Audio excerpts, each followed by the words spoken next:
क्या अली खेमनेई को लेकर फैल रही खबरें सच हैं? दोस्तों, सबसे पहले तथ्य की बात करते हैं। अब कोई अनिश्चितता नहीं बची है। ईरान के सर्वोच्च नेता अयतुल्ला अली खेमनेई मर चुके हैं।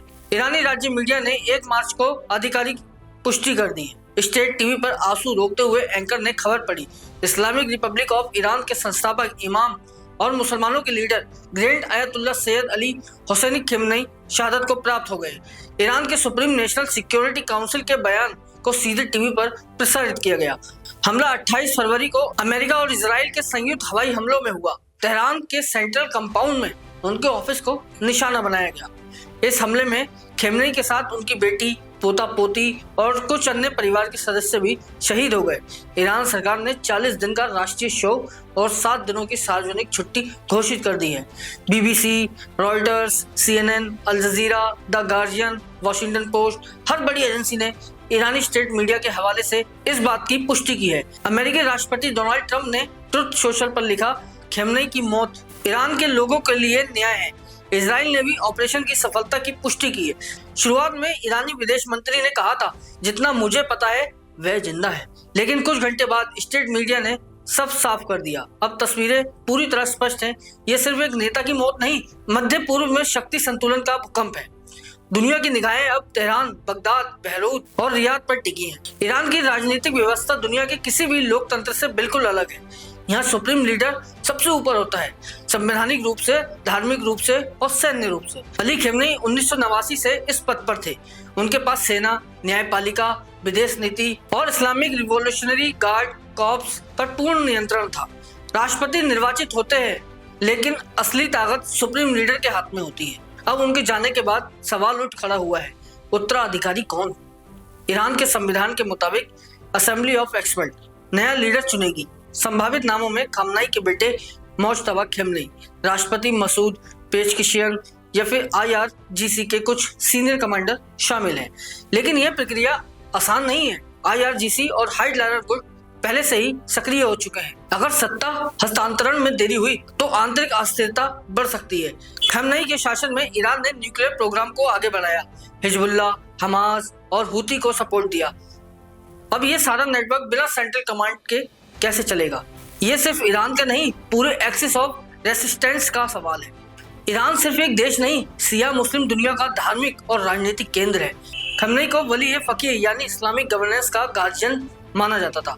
Iraq, Lebanon, Bahrain, Yemen, Afghanistan और पाकिस्तान के शिया समुदाय उन्हें अपना गाइड मानते थे। अब उनकी शहादत की खबरों से इन देशों में बड़े पैमाने पर मातम शुरू हो चुका है।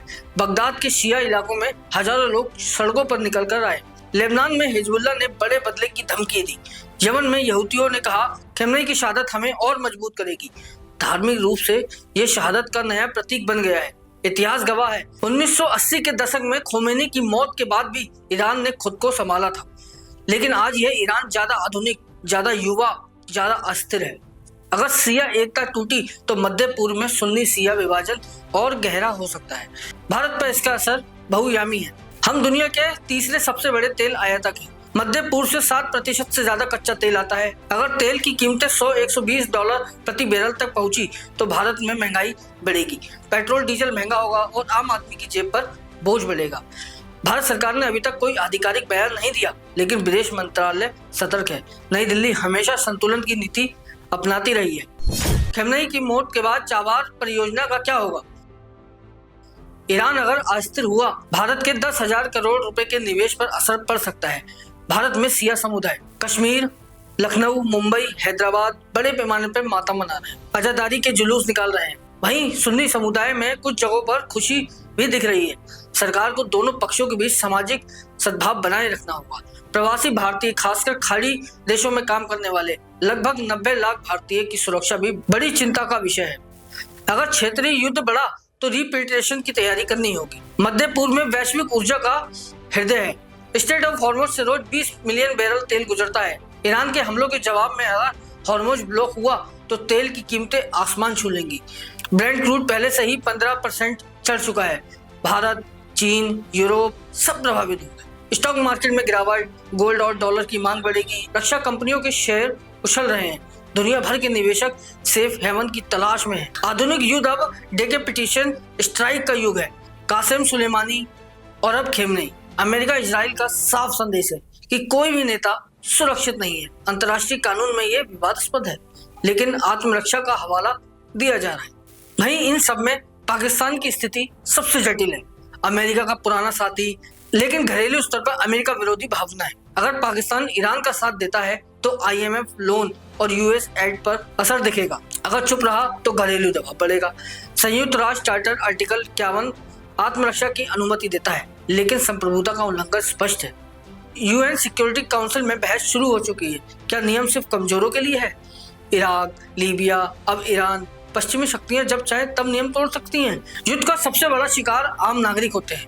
तेहरान में सैकड़ों मौतें, अस्पतालों में हाहाकार, महिलाएं, बच्चे, बुजुर्ग सब प्रभावित हैं। आज की इस विशेष रिपोर्ट का सबसे अहम निष्कर्ष यही है कि ईरान के सर्वोच्च नेता अली खेमनेई की मौत की पुष्टि ईरानी सरकारी मीडिया और स्टेट टीवी ने कर दी है और देश में 40 दिनों का राष्ट्रीय शोक घोषित कर दिया गया है। इसे उनके शहादत के रूप में भी उल्लेख किया गया है।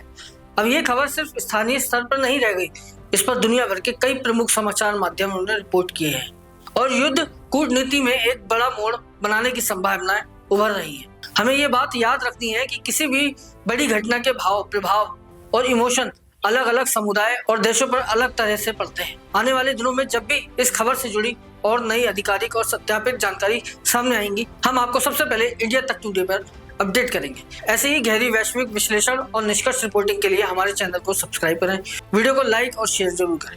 अगर आप फेसबुक पर देख रहे हैं तो हमारे पेज को फॉलो करना ना भूलें।